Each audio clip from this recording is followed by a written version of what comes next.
Hello everyone, this is Ken Jackson, Development Manager in the Innovations Lab here at Volusion. Today we'd like to talk about getting your development environment set up to start working with a theme engine, which is Volusion's next generation theme framework for the Volusion platform. This particular video will be targeting those of you who are on a Windows operating system, as we have a separate video for those of you on a Mac operating system. You'll also notice here on the right that we have a list of the steps that we're going to be following today to get your development environment set up. So if you get confused, go ahead and pause the video and refer to these steps. Of course, if you have some of these things already installed in your machine, you can move ahead or just look at these instructions here to see what we're going to be doing to get your development environment set up. I also want to take a look at our theme engine documentation site. There are basically two pathways in this documentation site depending upon the type of developer that you are. If you are a developer who is interested in just making small HTML changes and or CSS changes to a boilerplate or theme that we have created, then the Quick Start Guide is the place to get started for you. Otherwise, if you're looking for more of a clean slate, where you want to be able to do more advanced types of things with a theme engine, then go ahead and move over to the Advanced Guide. With all that said, we're definitely looking for feedback. So if you have any questions or just have some feedback in general, please visit volusion.uservoice.com, and you'll see a link to that theme engine documentation site that I just showed, as well as a link off to our Storefront API documentation, which is hosted at apiary.io. You'll see a listing of all of the different endpoints that we have with a sample of the data that they return. Again, that support site is volusion.uservoice.com. Today we'll be talking about getting your development environment set up and pulling down the method theme, which you can preview at samplestore.io. This will be the theme that once we're done with this, we'll be able to host on our local machine. So let's go ahead and get started. Since the theme engine is an open source project, it's hosted at GitHub. So in order to work with GitHub, you have to have a GitHub account. So let's navigate over to www.github.com. And this is for those of you that do not have a GitHub account. Go ahead and choose a username, enter your email address and password, click the sign up button, and you'll have your account. I already have one, so I'm going to bypass this step. The next step is to install a GitHub client, and that's dependent upon the operating system that you have. So since we're targeting Windows users in this particular video, let's navigate to windows.github.com. You'll see in the middle of the screen a download link. Click it, and after it downloads, run the installer. In order to keep this video short and concise, I'm going to be running multiple installers simultaneously, so feel free to pause the video or move ahead if you're faster than me. I'm working on a virtual machine, so this particular environment is rather slow. The GitHub client takes a little while, so I'm going to go ahead and click install, and then I'm going to move on to the next step. The next thing that we need to install is Node. So I'm going to go navigate to nodejs.org. Again, similar, there's an install link in the middle. Go ahead and click it. And once it downloads, I'll launch the installer.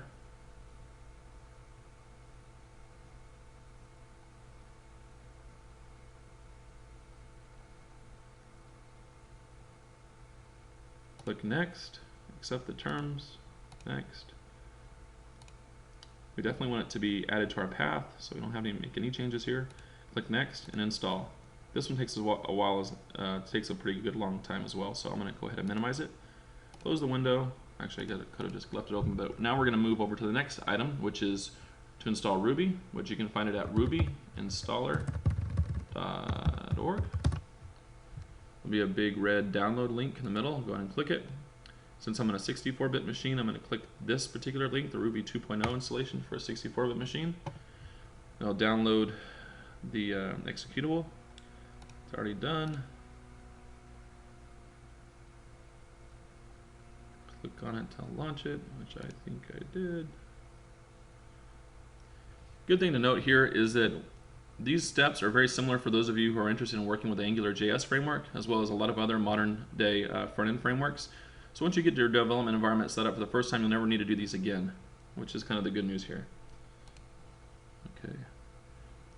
Looks like the Ruby installer is finally ready to go.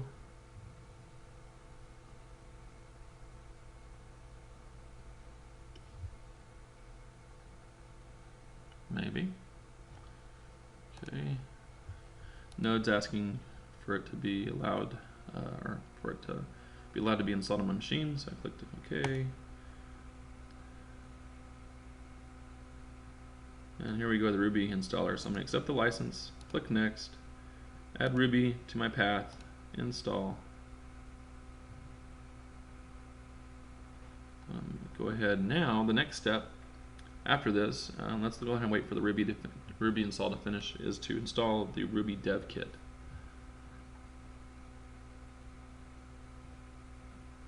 Looks like the GitHub client is almost finished because it pulled up.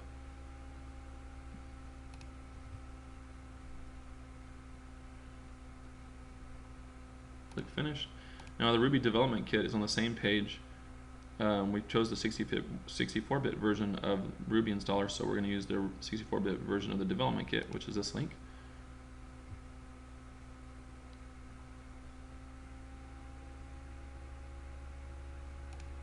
Go ahead and click it. It's going to ask to be extracted to my local machine. Minimize that.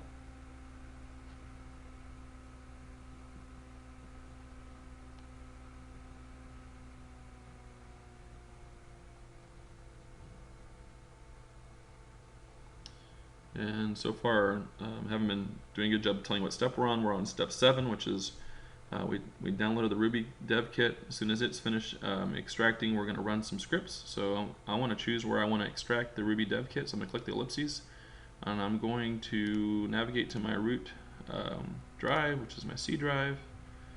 I'm going to create a folder off of that called Ruby_dev_kit.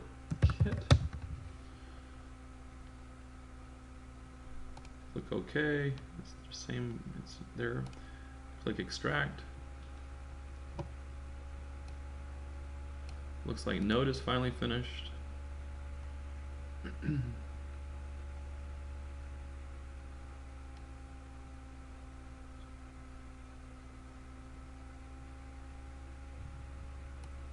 Now I'm going to open up while this is extracting. We're going to have to run some scripts now. We're on step 7. We're going to run these Ruby scripts at the extraction path of these files, which was that Ruby_dev_kit. So I'm going to go Windows key CMD to start my Windows command prompt, and I'm going to CD/ to go to root, and CD Ruby_. I'm going to hit tab to do some autocomplete. Enter. Now we're in the right directory. We're going to sit tight until this is finished extracting, which looks like it's almost done. And now on the right, you can see the 2 commands that we're going to run, which is this Ruby dk.rb space init, followed by Ruby space dk.rb space install. Again, all these instructions, or at least the the typed versions, will be added with the video in the description area or on the page wherever this video is hosted.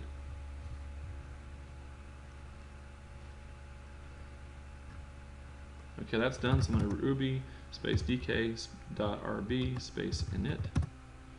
Okay, that's good. Ruby space dk.rb.install. We're done. Okay, so that's that.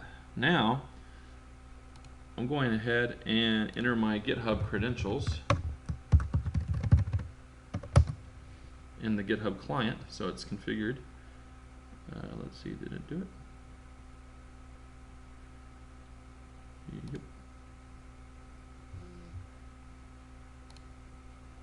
Okay, I'm going to go ahead and close it. Now, let's go back to Windows or our Chrome browser, and let's navigate to the repository for the theme, the theme engine, which can be found at http://www.github.com/volusion-angular/theme. Since it's a private repo at the moment, you'll see that it's a 404 page. So if you get this and we're still in private mode, please send an email to ken_jackson@volusion.com, and we'll give you access to the repo. It eventually will be public, so this when you go to navigate to this particular URL, you'll see it. So I'm going to go ahead and enter my credentials so that it'll let me through.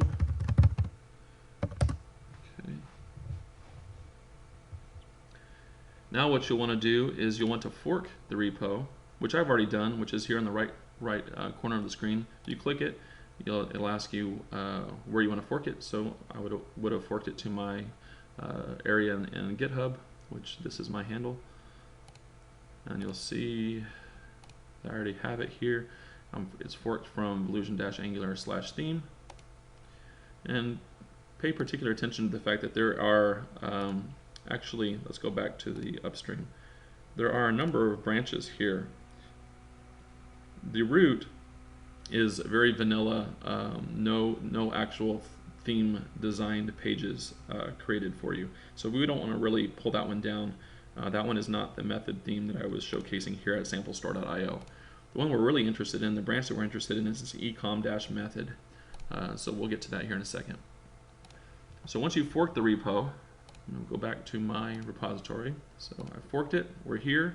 You want to hit the clone in desktop, which should launch your GitHub client.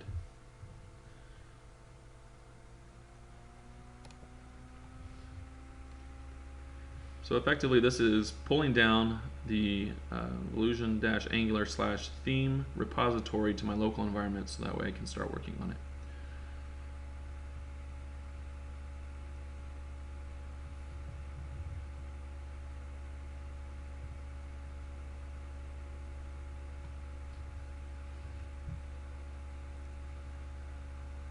Okay, now in the right corner there's this gear icon. If you click it and the drop down follows, you can open a shell. Here we're going to have a couple commands that we need to run to install a few other things.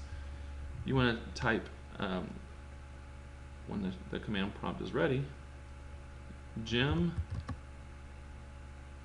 oops, gotta wait here, getting antsy. Come on, you can do it. Like I mentioned, I'm working on a Windows virtual machine at the moment, so this is probably a lot slower than your environment is able to run at. So let's see, gem install bundler. Okay, this is a problem that I've seen a number of times. If after you've installed Ruby, you need to actually close the GitHub client for it to pick up the fact that you've made those programs available, the executables available on the path and the environment variables. So if you click GitHub client again and go back to that gear icon, now we should be able to make use of gem and node as well. So click that, click open a shell here.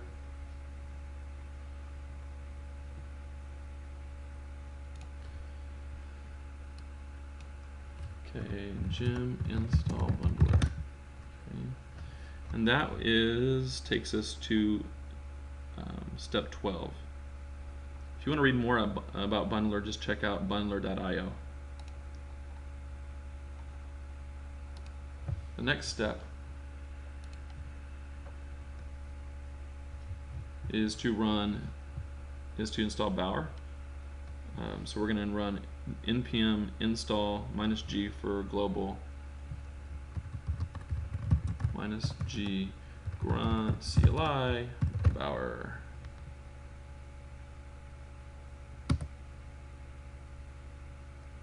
So it's going to install the grunt CLI Bower, and after that we are almost done. So this is using the Node Package Manager to get all of those dependencies, download them to your machine and install them.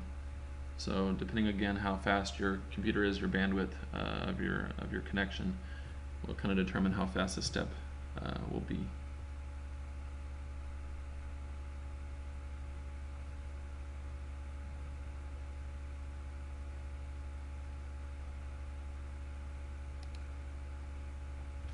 And that was step 13.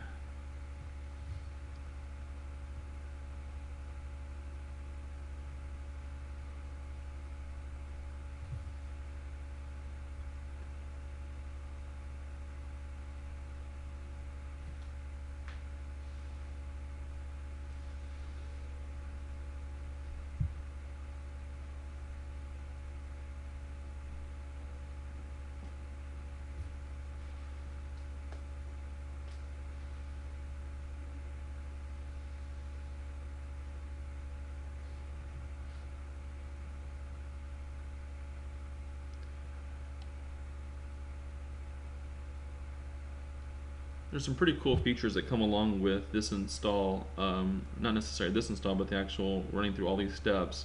Once you actually get your environment completely set up, you'll be able to edit your files in your browser and have a live reload feature that actually refreshes your browser in real time to display your edits, which is pretty cool, so you don't have to keep flipping back and forth and hitting the F5 or refresh key on your browser every time you make a change. It'll also run through all the tests, do all the minification of your HTML, concatenate scripts. There's a lot of different things going on that really are really cool. Okay, so now as you can see here, it says master. So we're on the master branch. We really want to use the ecom method branch. Like I was saying, that is for the method theme that is previewed over at samplestore.io, and that's the one we want to work on. So we need to get that branch. So we're going to go get checkout -b ecom method. This is the name of the local branch. It could be whatever you want to call it, which I'm going to name it the same. Track --track space upstream / ecom method. Hopefully I typed that right. Okay, so it's getting that branch. And now we're going to install the project dependencies, so very similar process as we did when we installed Grunt CLI and Bower. It's getting all of the different dependencies for our project. After this, the last command is to do a grunt serve, which is going to run a node server on your local environment, which, like I said, is hooked up in a live reload fashion, so that way you can edit your files and have those edits refreshed in the browser automatically. It's pretty cool.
Okay, I think we're almost at the end of this. Like I said, though, this is a one-time type of thing, so once you've run through these steps, you'll be good to go working with a theme engine and even AngularJS in general. Our theme engine is actually running atop Angular, so you'll notice a lot of the code, and we can, while that's running, actually we'll go ahead and open the method theme that we've checked out. I'm going to navigate to my GitHub folder, and when we do so, you'll notice a lot of familiar Angular code. That is, if you're familiar with AngularJS in the first place. So most of the code lives in the app directory, and we've got views, which are the particular templates for the e-commerce pages, which you'll see a product template, a home template, a category template, a contact page, an about us page, even a style guide. some partials for a footer, header, even a mobile menu for this particular theme. Your scripts will be in here, the app.js entry point, directives, controllers, images, styles, typical types of folder structures that you see with most front-end development. I'm going to go ahead and open the product HTML page. And you'll see we're also using Bootstrap framework, so you'll see a lot of the grid system. This is Bootstrap 3.0, as well as the classes that hide certain elements if you're on a particular viewport size. In this case, this is visible for the extra small size. And we're going to make some edits here in a second to show how the library load works, particularly here and the medium to large viewport size for where the product name is. And if you're familiar, this is the curly brace syntax, and denotes that there is a particular object on the scope called product in this case, with a property called name, and this is all coming back from the API. And you can get that documentation again at the apiary or volusion.apiary.io. Alright, still churning.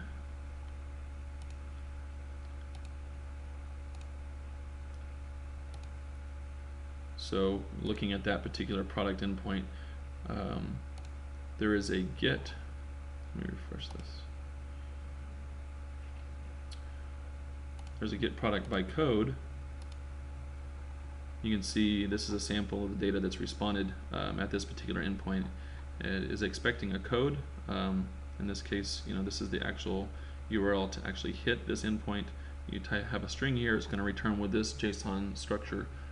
And so where we were looking at a minute ago, the name property hangs off of the data object that's returned, and we're putting that into the product object literal and on the scope.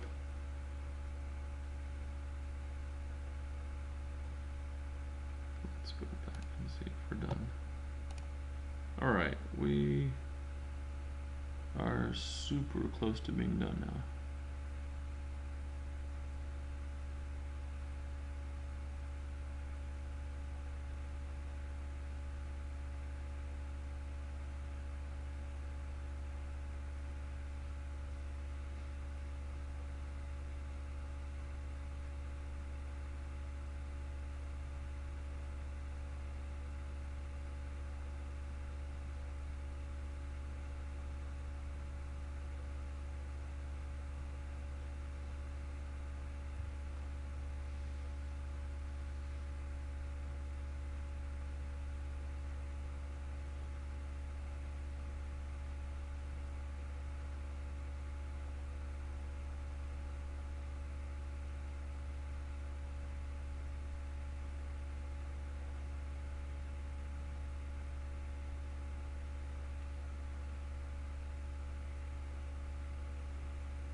Great. So last step, which is step 16 over here on the right, is to do grunt serve. That's going to kick up Chrome, running on port 9000, and it's going to launch this code, which is again the method theme. So it should look very similar to the samplestore.io site.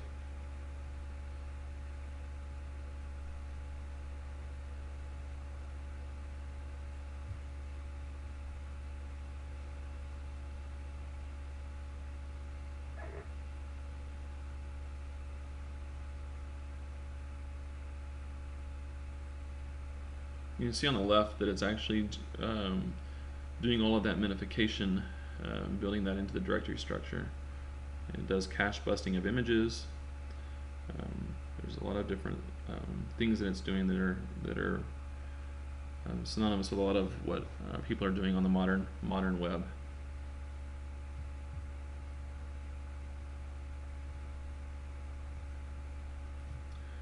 Okay.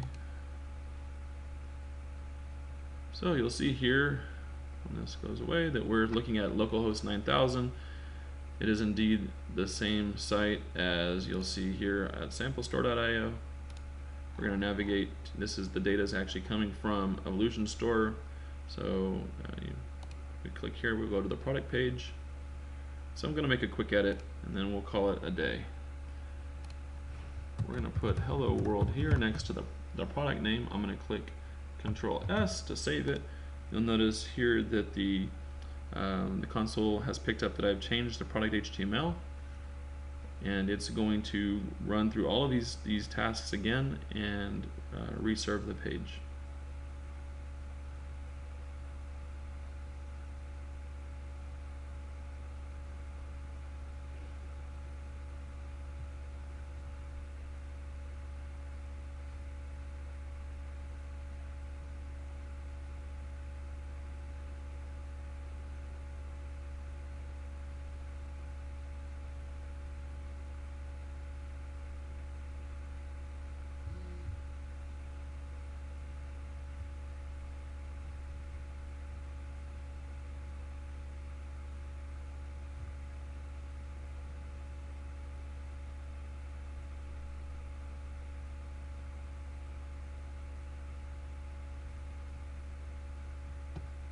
Let's go back. So it actually already reloaded the page, and we see here olive oil, soap, hello world. So that's an example of that live reload feature in practice. If we remove that, the hello world, hit Control S, you'll see that it picked up again that it will pick up here in a second that the product.html changed, and will once again reserve the page, which is great. So again, depending upon how fast your environment is, that particular process on my local environment actually goes a lot faster than this virtual machine. So it's pretty handy. Hopefully you guys were able to follow along and get everything set up alongside myself. If you had any questions or if you had any hitches in the process, we definitely want to hear about that. Please give us feedback at volusion.uservoice.com. Like I said, there's documentation for the theme engine in general, which is here. If that URL changes, it will be here. There's also documentation for the API site, which is here. We also have a Google group where you can join in some discussions there. Anyway, we hope you guys enjoy working the theme engine. We put a lot of effort into it, and once again, thanks again for your time.